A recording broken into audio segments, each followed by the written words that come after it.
NCP বিভিন্ন জায়গায় পদযাত্রা কার্যক্রম চালাচ্ছে, আমরাও দেখতে পাচ্ছি। সম্প্রতি টাঙ্গাইলে তারা একটি পদযাত্রা কার্যক্রম চালিয়েছে এবং সেখানে কিন্তু বিন্দুবাসিনী স্কুলকে কেন্দ্র করে একটি গুঞ্জন উঠেছে। এই বিষয়টি আসলে কি?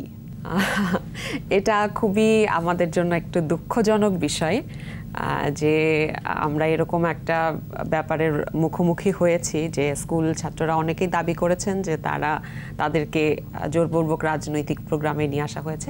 আমাদের কেন্দ্রীয় দিক থেকে আমাদের এরকম কোনো নির্দেশনা বা কোনো কিছু ছিল না যে আপনারা এই স্কুলের বাচ্চাদেরকে আমাদের প্রোগ্রামে নিয়ে আসেন।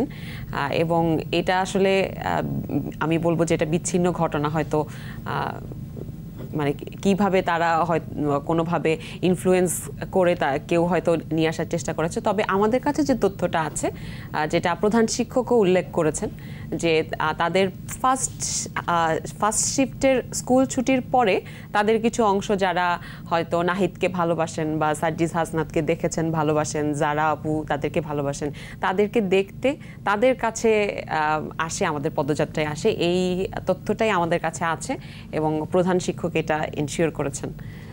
এই তথ্য আপনাদের কাছে রয়েছে, কিন্তু অভিযোগ তো উঠেছে যে জোরপূর্বক তাদেরকে নিয়ে যাওয়া হয়েছে এবং তারা আন্দোলনও করছিল। সেই ছবিগুলোও মিডিয়াতে এসেছে, সেই আন্দোলনের ফুটেজগুলো এসেছে, আমরা সেখানেও দেখলাম। তাহলে যদি ভালোবেসে দেখতে যায় সেক্ষেত্রে আবার অভিযোগ কেন করছে, আন্দোলনে কেন তারা দাঁড়িয়েছে? এটি আসলে আমি বলবো যে কোনো বিচ্ছিন্ন ঘটনা, হয়তো কেউ এটার সাথে যুক্ত বা কোনোভাবে ইনফ্লুয়েন্স করার চেষ্টা করেছে। তাদেরকে বায়াস করেছে, এটা খতিয়ে দেখতে হবে।